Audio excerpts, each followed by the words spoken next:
As we all know, the society nowadays is showing obvious signs of a chaotic world.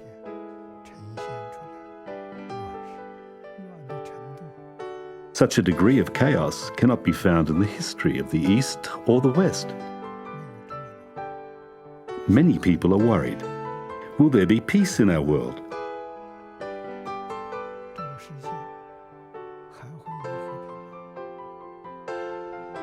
The answer is in our hands. We are the ones who created today's situations and environment. We have the power to make decisions. Do we want harmony or turmoil? Do we want to be equal to one another or to fight one another?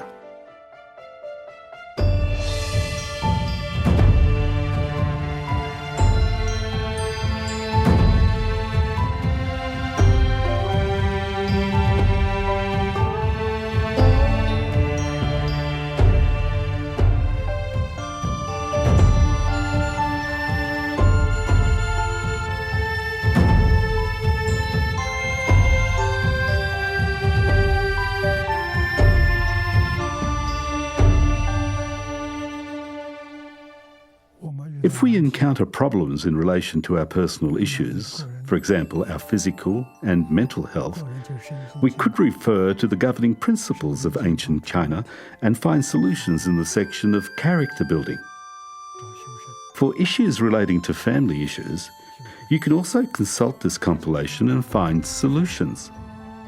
For issues relating to the governance of a country or a small village, a town or a county, you can also seek guidance in this compilation. For example, if a head of a town facing difficult matters consults this compilation, he or she definitely will find solutions in it.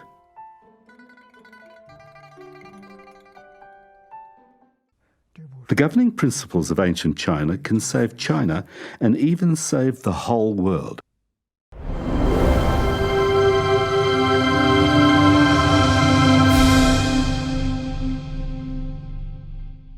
Among the dynasties in China's history, the Tang dynasty, 618 to 907 CE, is worthy of great praise.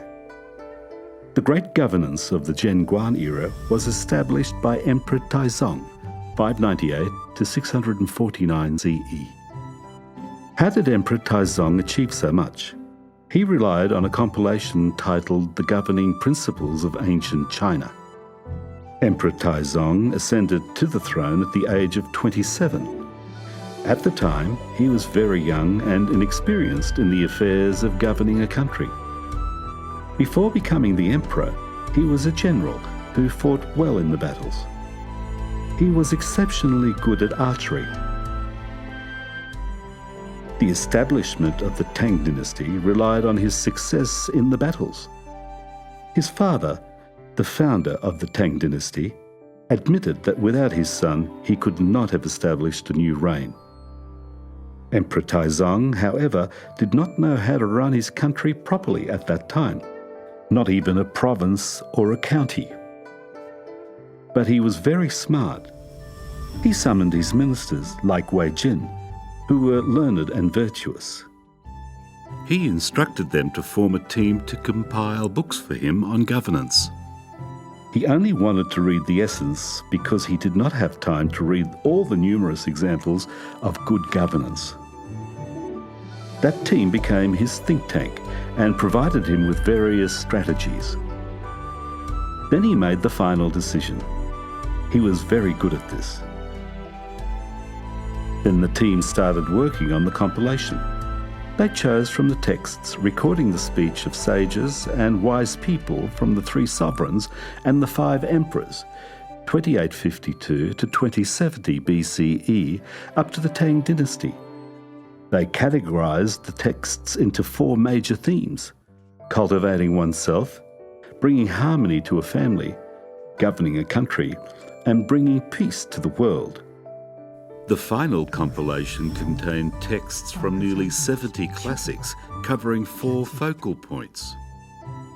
The first one is self-cultivation, how to maintain a strong body and a healthy mind.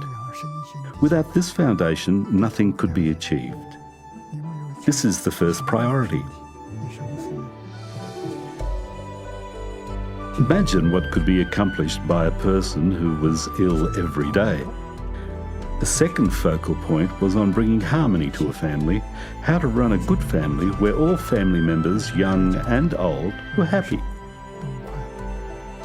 That is, to carry out the moral principles of the 5 harmonious relationships and the 5 constant virtues in the family. Once a family is harmonious, one applies and extends the principles to govern the country. By applying the principles of running a harmonious family, one can govern a country. By applying the principles of governing a country, one can bring peace to the world. What is bringing peace to the world? People in this world are treated equally and live harmoniously like one family. These are the 4 focal points of the governing principles of ancient China. Emperor Taizong was very happy to have the compilation. Reading the texts every day, he was filled with joy. He used the governing principles of ancient China to guide his behaviour. He also required his ministers and officials to study the compilation. The governing principles of ancient China laid the foundation for prosperity in China for the next 100 years. When we examine this prosperous great governance of Zhenguan era, we can appreciate 3 characteristics. First, there was great development in agriculture. Food was in abundance in the 6th and 7th year of the Zhenguan era. The country experienced great weather and successful harvests. When people travelled, they didn't need to bring dried food with them. That they could simply buy food along the way was not previously observed in previous dynasties. When travellers entered villages, they would be treated to abundant food. When they departed, they would even be offered food for the next leg of their journey. In the 8th and 9th years, as well as 13th and 16th years of the era, the harvests were also successful. As a result, one can imagine the prosperity of this time. Second, there was social order. In the 4th year of the Zhenguan era, around 630, in the whole country, only 29 people were sentenced to death. Third, the Zhenguan era was the only time in Chinese history that saw little to no corruption. This could be seen as perhaps the greatest political achievement during the time of Emperor Taizong's rule. He ruled by example and advocated frugality. As a result, officials across the country performed their duties with little or no abuse of power, corruption and misconduct. As the emperor held himself to high moral standards, officials followed suit, which had a significant positive effect on the government as a whole. The governing principles of ancient China served as a resource for Emperor Taizong on how the methods of the sages were used to govern a country. He implemented them with good effect, resulting in swift changes. The governing principles of ancient China was Emperor Taizong's treasure for governing the country.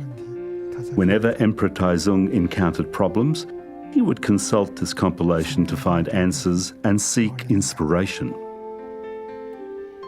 The glory of the Tang dynasty was a result of the governing principles of ancient China.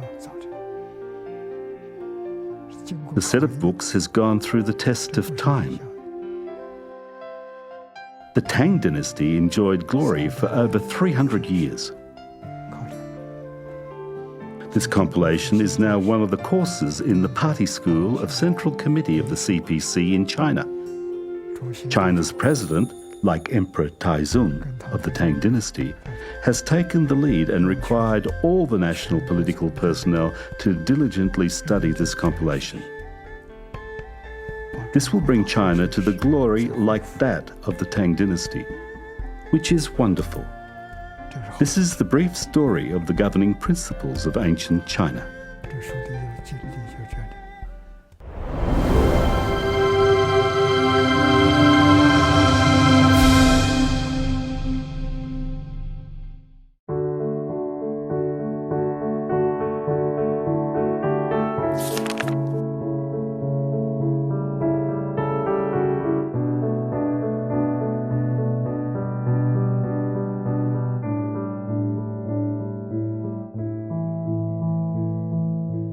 Oui, j'ai lu le livre des principes de gouvernance de la Chine ancienne.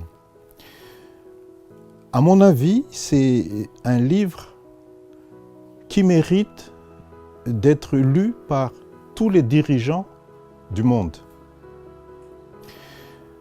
J'en ai partagé aussi avec les gouvernants de mon pays. Et j'en ai eu des échos très positifs concernant ce livre par les gens qui l'ont lu. Moi-même, je crois que c'est un livre qui peut changer la face du monde. Ce livre véhicule des sagesses universelles. Mais tout ce qu'il y a là-dedans, c'est vraiment des principes de vie de l'humanité, de l'homme. Les principes qui sont inscrits là-dedans, dans ce livre, concernent l'individu, concernent les relations qui devraient se faire entre les membres de la famille, comment les membres de la famille doivent se traiter mutuellement. Les principes concernent la communauté, la gouvernance du pays. Mais dans tout ça, on trouve des sagesses universelles. Après avoir lu ce livre,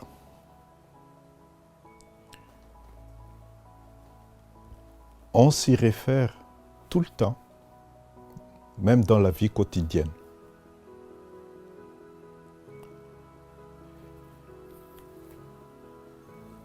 Quand j'interagis avec mes enfants,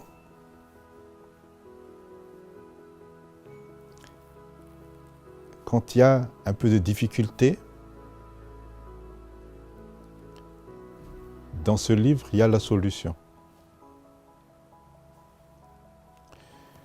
Quand dans le travail, au travail, quand il y a quelques tensions, parce qu'il y a beaucoup de pression, parce qu'il y a beaucoup de choses à faire, quand il y a un peu de tension entre les membres d'un groupe, dans ce livre, il y a la solution pour dénouer tous ces problèmes. Mais, vous m'avez demandé les cotations des passages qui me paraissent essentiels. J'en ai choisi trois passages. Alors, je vais lire. Hein. Dans la page 28, Liu Tao, dans le rouleau 31, disait: si un dirigeant n'est pas vertueux, il risque de mettre sa nation en danger et de créer le chaos chez ses sujets.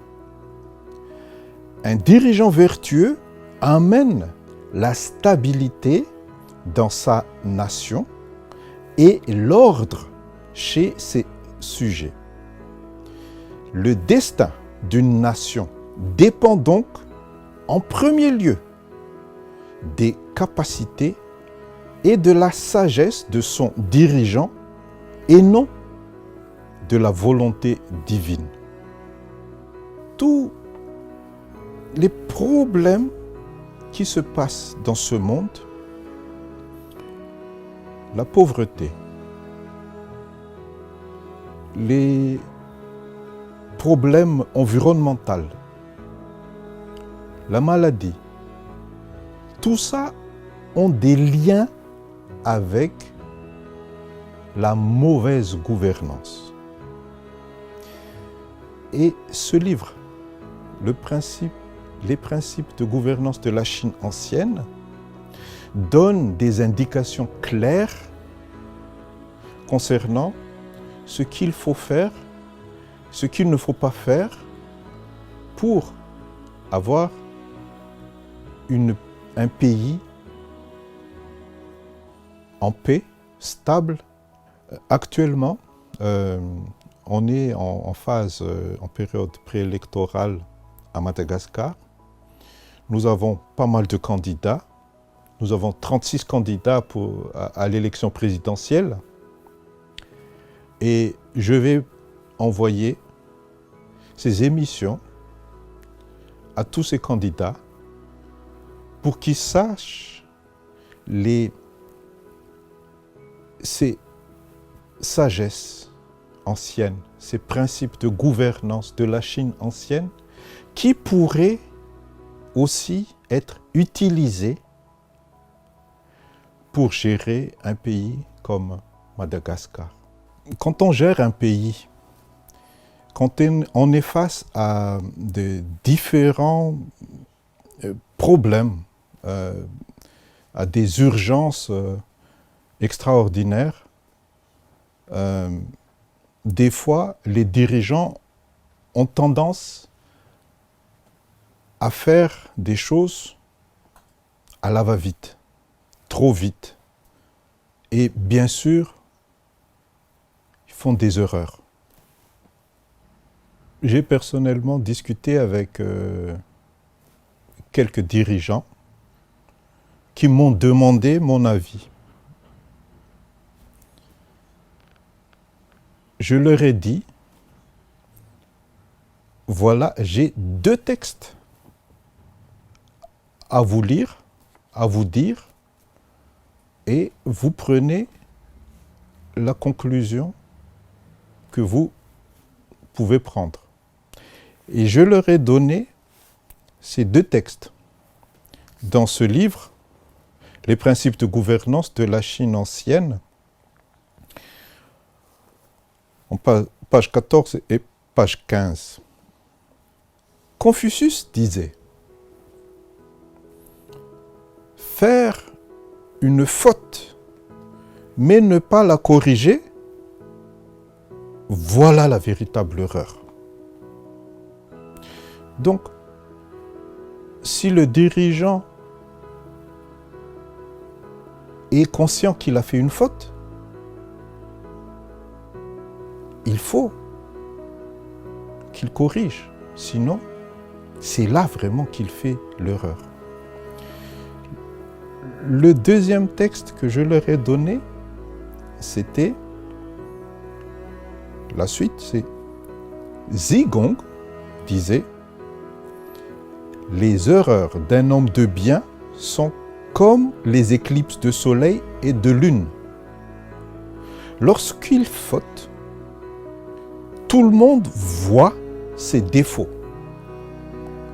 En se rectifiant, la lumière revient comme après l'éclipse et tous le regardent avec respect. » C'est très important pour le dirigeant alors de connaître ses fautes, avoir l'humilité de les rectifier. Sinon, ils n'auront plus le respect de la population et il ne pourra plus gouverner cette population. Après après avoir discuté avec ces quelques dirigeants, le gouvernement a pris à Madagascar une décision. Je ne dis pas que c'était grâce parce que je leur ai dit ces deux textes, mais je suis sûr que ça les a influencés dans leurs décisions. Ils ont décidé de ne pas faire le forcing sur un texte de loi qui ont été votés à ce moment-là. Ils ont décidé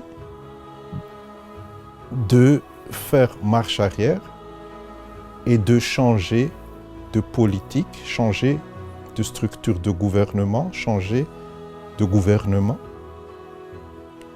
pour avoir la stabilité. Et grâce à ce mouvement de rectification des fautes, le pays,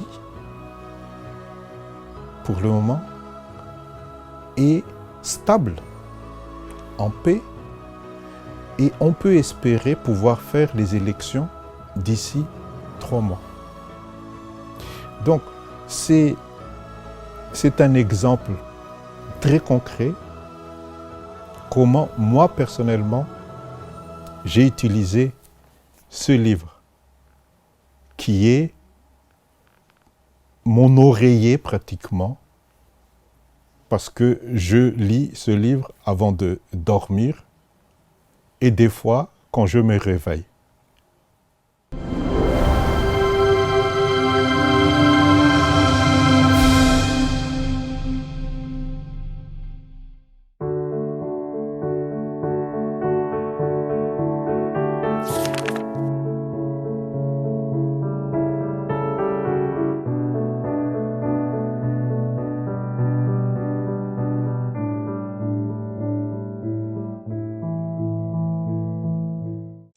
I will say that they've been missing something.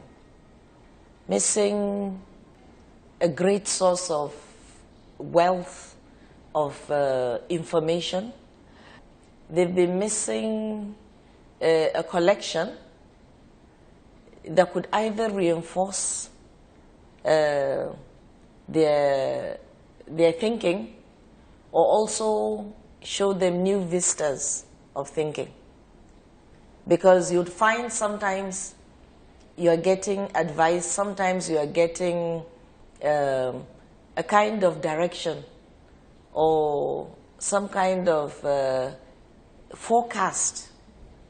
If you do this, this may be the consequences to your people or to yourself. And sometimes, you know, during a working day or I'm reflecting on something, or writing something, I look and say, okay, these governing principles must have said something about this.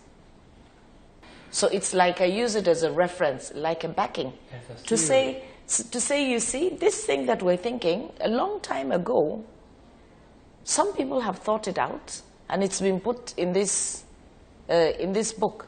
So it's to kind of support. So it's like having an encyclopedia somewhere, but this is an encyclopedia that is, it's spiritual, but not in the religious sense.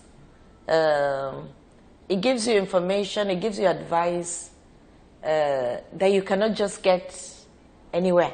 I remembered one time with my minister, my present Minister of Education, and really, I read quite a lot of scripts for him.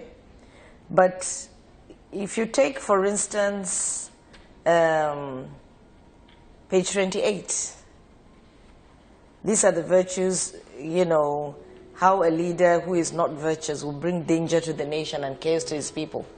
I remembered, you know, citing this example. We were just discussing generally about politics in my country.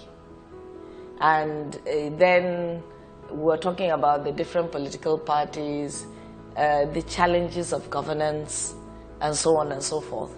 And when we talked, then I said to him, look, there is this book that seems to have advice to the leader, how you can lead, how you can be a better leader to your people, and what happens to countries when they have bad leaders or people that are not supposed to be chosen are chosen as ministers. You know, what happens to that society, what happens to that nation. So we're talking like that, and then I took the book, and really I think we went through many of the scripts on leadership with him. And at the end of the day, I gave him a copy of the book. You know, it's only that not everybody has, you know, access, you know, to this kind of information. That's just coming, you know, not from any particular religious perspective. And for me, that's why I feel comfortable reading this. I feel comfortable giving it out to people. It's not that I'm giving anyone a religious text. These are very wise sayings and very wise scripts that will guide everyone, from the young person to the very old person. Yeah. Those who bring benefits to the world will also bring benefits to them. For those who bring harm to the world will also bring harm to them.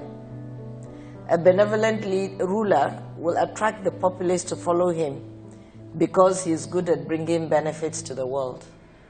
So basically, for me, when you think of the world, you start with the family, the community, you know, because you will not just all at once bring benefit to the whole world.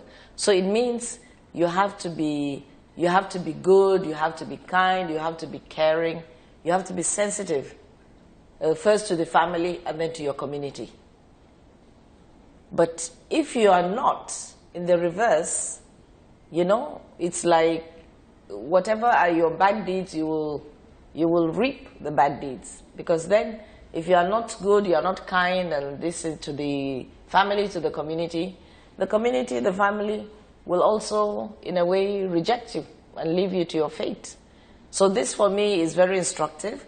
But it also goes on, ends with the benevolent ruler. The ruler that loves his people, that cares for his people. So if the ruler cares for his people, he's not wicked, he's always thinking of things in their best interest, the people will follow him. You know? Otherwise, there is a saying that if you think you're a good ruler or a leader, once in a while look back and see whether anybody is following you. Because if you're not a good ruler, most probably very few or nobody will be following you genuinely. Looking at the individuals in history who have made contributions to the society, it is evident that they all had accumulated outstanding and remarkable stories through their endurance against innumerable physical strains and hardship. As well, they were assiduously thoughtful.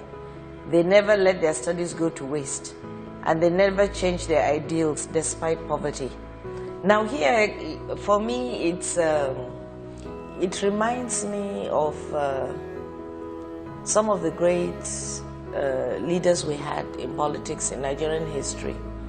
People who contributed a lot, went through a lot of suffering because maybe their manifesto was people-oriented. We had one of such great leaders, he's late, one Aminu Kano. His own manifesto was always people-oriented, you know. So he always, you know, suffered for the people in the hand of opposition governments and so on and so forth. So this text actually reminds me of him, and then other people in other societies.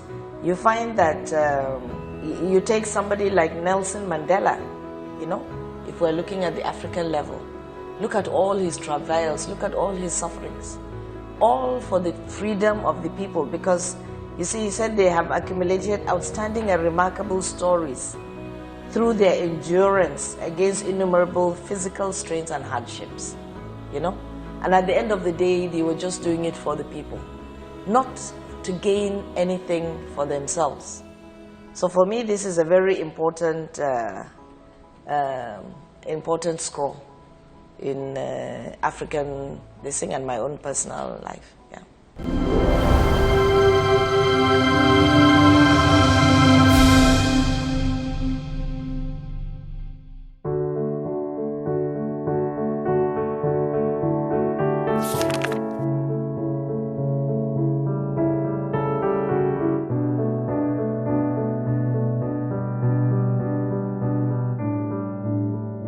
These books actually covers almost all the aspects and parameters of the good governance.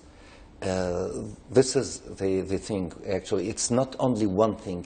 It covers everything. It talks about morality. It talks about ethics. It talks about corruption. It talks about strategy. So it covers absolutely everything, and from different point of view. It's not only technical administration issues. Yes, there are technical administration issues, but there are more psychological things, educational things. The profile of the diplomats, of the governing persons. So he offered me several books. Between these books, there was the books about the principles of governance, principles of ancient China. So at the beginning, I said, these principles should be expired nowadays. Ancient China goes back 2,000 years ago, and I don't know if it is really relevant. But in any case, I'll have a look. So I read some paragraphs, and I was really impressed, because it appeared to me that it is still relevant nowadays. And more I read in it, I found that it is not only relevant, but it is in advance also in some articles for our time. Par exemple, si on veut voir comment c'est encore valable de nos jours et en avance par rapport à son temps et peut-être de notre temps, il y a ce passage. Voilà, il est là. Donc, ici il dit, afin de cultiver sa vertu, un homme devrait d'abord montrer l'exemple auprès de sa femme en la traitant toujours avec respect. Donc ici, on parle du respect de la femme, et c'est quelque chose qui est encore d'actualité dans beaucoup de sociétés de nos jours. Puis, en s'érigeant en modèle auprès de ses frères et sœurs avant de prétendre pouvoir gouverner un pays. Donc ici, on demande au gouverneur de donner l'exemple du respect de la femme et de l'égalité de l'homme et de la femme. Et ça, vous savez que l'égalité des genres est une priorité de l'UNESCO. Si on veut, en fait, il y a beaucoup d'exemples, on va peut-être passer beaucoup de temps, mais je ne vais pas prendre tous les exemples. Je vais prendre peut-être un autre exemple qui est important, parce que c'est encore quelque chose qui nous manque. Voilà. Ça, pour moi, c'est un article qui parle du courage, de la franchise et de la sincérité d'un dirigeant pour le bien de son pays. Il dit « Les ministres fidèles n'hésiteront pas à braver la mort en osant critiquer franchement le souverain. Seule une critique sincère peut exposer la vérité. La franchise est donc ce qu'un dirigeant éclairé souhaite, et c'est pourquoi ces loyaux sujets n'hésitent pas à risquer leur vie en s'exprimant avec sincérité. » Bien sûr, ici, il parle aussi du profil psychologique du dirigeant. Le dirigeant intelligent doit accepter les critiques. Et seuls les dirigeants qui ne sont pas intelligents, qui n'acceptent pas. Il y a beaucoup d'autres exemples aussi. Il y a des exemples qui correspondent un petit peu à la politique d'aujourd'hui et au clivage politique gauche-droite. Voilà.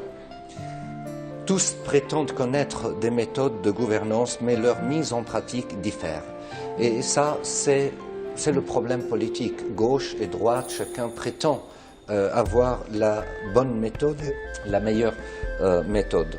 Certains estiment qu'il importe de rectifier les erreurs d'autrui. D'autres pensent d'abord à corriger leurs propres fautes. Rectifier ces erreurs, c'est aborder le problème à sa source, tandis que rectifier celle des autres, c'est s'attaquer à ses conséquences. Un gentilhomme attaque un problème à la source et peut ainsi cultiver sa vertu, se réaliser et éviter les conflits. Un homme de peu s'attaque aux conséquences d'un problème, se fait des ennemis et ne réalise rien. Donc ça, c'est effectivement ça s'adapte aussi au clivage politique. Les uns n'ont pas quelque chose à proposer de concret et ne regardent pas leurs erreurs, mais ils se satisfont de critiquer les autres et dire voilà, c'est les erreurs des autres, toujours c'est la faute aux autres, et on ne regarde pas nos propres erreurs. Et si vous regardez sur les scènes politiques en Europe ou ailleurs, vous trouvez la même chose encore de nos jours. Bon, simplement pour finir, je pense qu'il y a un article qui résume à peu près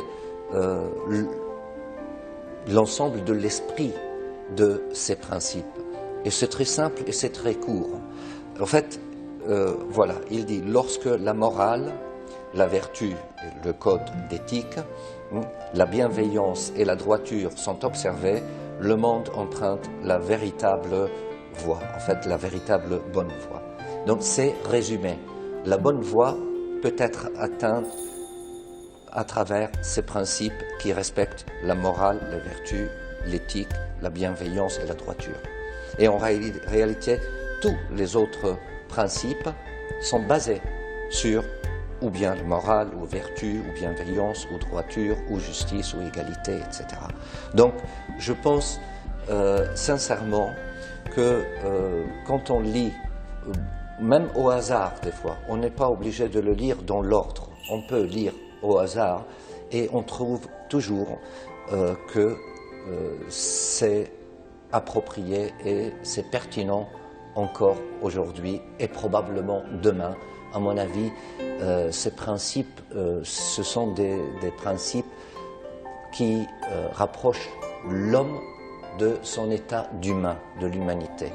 Et surtout, ça s'adresse aux gouvernants et malheureusement, c'est les gouvernants de nos jours à travers le monde qui ont besoin de respecter ces principes. The most important thing to keep in mind is that these principles are still relevant nowadays and they are based on the ideal principles of human beings, which is equality, justice, morality, ethics, and so on. So the most important thing to keep in mind the relevance of these principles. This is the first thing. Second thing, these principles could apply for any directing organ or person, and it is available not only for diplomats or for governing people, but for anybody who is involved in any administration, and also actually it could be used by any citizen just for the principles themselves. Since the principles, as I mentioned, are still relevant and are in advance. So this book could be read by anybody.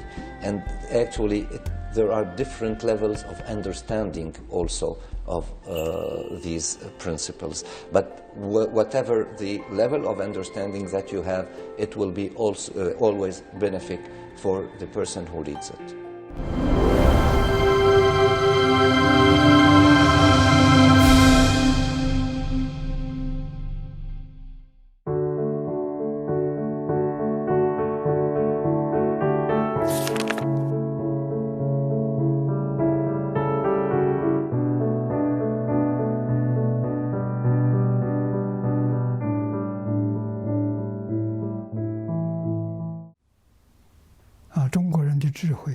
Where did the wisdom of the Chinese come from? This wisdom is not only owned by Chinese. The Buddha said it well when he explained that wisdom comes from the revelation of true minds. People living on this planet Earth are not functioning from their true minds. On the contrary, they are using their false minds. What is the difference between the true mind and the false mind? The true mind is a pure mind, the original mind that everyone has, including you and me. The mind that does not give rise to a single wandering thought is a true mind. We see things with our eyes and we hear sounds with our ears. Before we hear a sound, at the moment a sound arises, or after a sound has been heard, if our mind does not give rise to a single wandering thought, the mind is a true mind. Alternatively, under the above-mentioned circumstances, if our minds become affected, for example, with the emotions of preference, anger, sadness, admiration, love, disgust and desire, then our mind will not be functioning as a true mind, but as a false mind. The false mind has preference and hatred, while the true mind does not. A true mind is like that of a newborn infant, for its mind is true. A baby does not know about preference or desire, does not have a heart of possession. An infant has no such ideas, for its mind is true. When we observe carefully, we can quite easily find good examples. I think it was in 2004 that I attended a UNESCO conference in Yokoyama, Japan. When I was taking a walk in the morning, I saw a young woman pushing a pram with her newborn baby. The baby was born less than 100 days old. Suddenly realizing something, I asked the people around me to observe the mother and her baby. The baby was looking at the mother. No one had taught this less than 3-month-old baby to love his mother, yet anyone could see there was the true love reflected in his eyes. No one had taught the baby. He just acted naturally. I told the people around me that what babies under 100 days old reveal is the true nature that is never changing and permanent. You will find the same if you all observe carefully. Hence, the Buddha said that the heart of a person is true and genuine in nature. The ancient Chinese likewise said that people at birth are naturally good.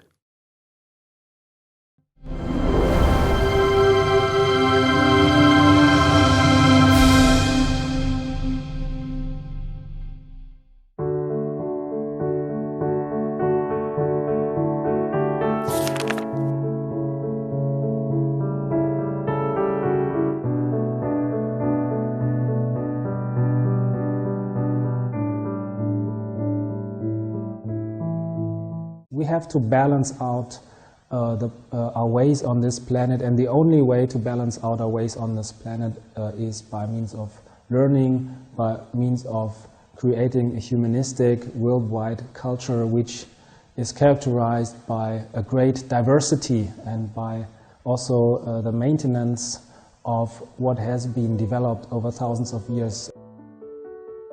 Many people do not think about this, the importance of the influence of China during the 17th and 18th century on the German civilization. So a lot of philosophers have studied Confucian lore at that time, and also in terms of economy, the Jesuits in China, they provided the philosophers in Europe with writings about Wu-wei economy, for example, and they for example, the French philosopher François Quesnay, they studied these principles in economy and have influenced the modern system in Europe, the modern economic system, via this influence of Chinese thought. And later on, Karl Marx studied François Quesnay and other economists and had an influence on China again. So we see that there are always these, this is maybe a good example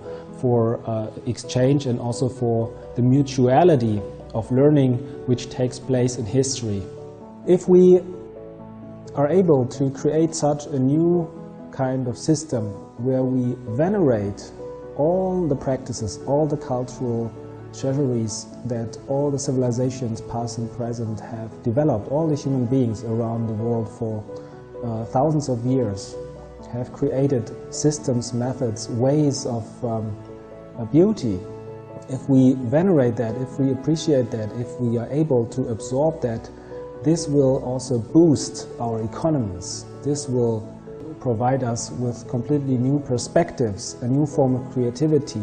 It will make mankind a very rich, it will provide mankind with a very rich life, not just in terms of economy, which is, so to speak, also one important aspect, but also in terms of creativity, in terms of well-being, and last not least, in terms of happiness. Because only by means of culture we will be able to create societies which are based on the principle of happiness and which are based on the principle of mutual learning. And only these kind of forms, societies, will be able to exist on a long-term manner, and they will naturally, so to speak, also practice eco-friendly ways of life, because they are not based on consumerism, but they will be based on learning and culture and self-refinement in a society as a group phenomenon, self-refinement, culture cultivation from generation to generation as a binding practice which keeps the societies together, and also individual self-cultivation which provides us with a happy life, with a life of fulfillment, with a life which is lived in a constant state of flow. And I think we can learn a lot from the past, but we also have to direct our attention towards the future in this regard. And we have to try to include the modern technologies and at the same time the new thoughts about the eco-civilization and eco-friendly ways. We have to balance out our ways on this planet, and the only way to balance out our ways on this planet is by means of learning, by means of creating a humanistic worldwide culture which is characterized by a great diversity and by also the maintenance of what has been developed over thousands of years, and by the veneration of these different traits and different branches of the tree of mankind.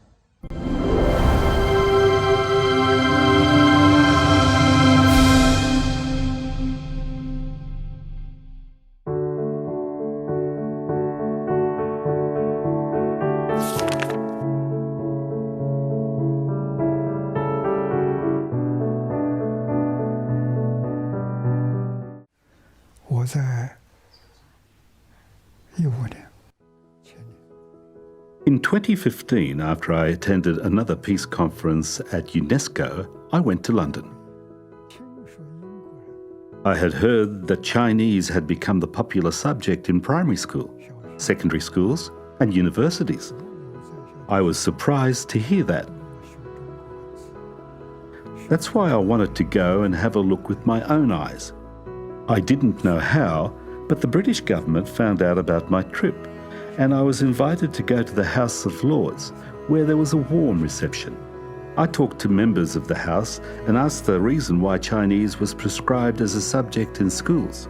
They were very frank with me. They said, the 19th century was the century of the British, the 20th century, the Americans, and the 21st century is the century of the Chinese. If we don't learn Chinese, the Chinese language, we'd be disadvantaged. That's why they are taking this action. Also in London, I met a person out of great affinity. He was Professor Medwyn Hughes, Vice-Chancellor of the University of Wales Trinity St David. Professor Hughes later arranged for me to meet Prince Charles, and we met several times. At the end, Professor Hughes thought of a way. He proposed to have an Academy of Sinology to train people for the purpose of passing down the heritage. That was the beginning of the Academy of Sinology at the University of Wales, Trinity St David. This year is the third enrolment at the Academy. The governing principles of ancient China is one of the subjects there. As said before, the sole purpose of the Academy of Sinology is to train a group of young people to acquire the ability to read the governing principles of ancient China. If they possess this ability, I will be contented. If they are able to read it, study it diligently, and then reflect it on their own practice of self-cultivation, managing their family, governing their countries, and bringing peace to the world, our education will have been a success.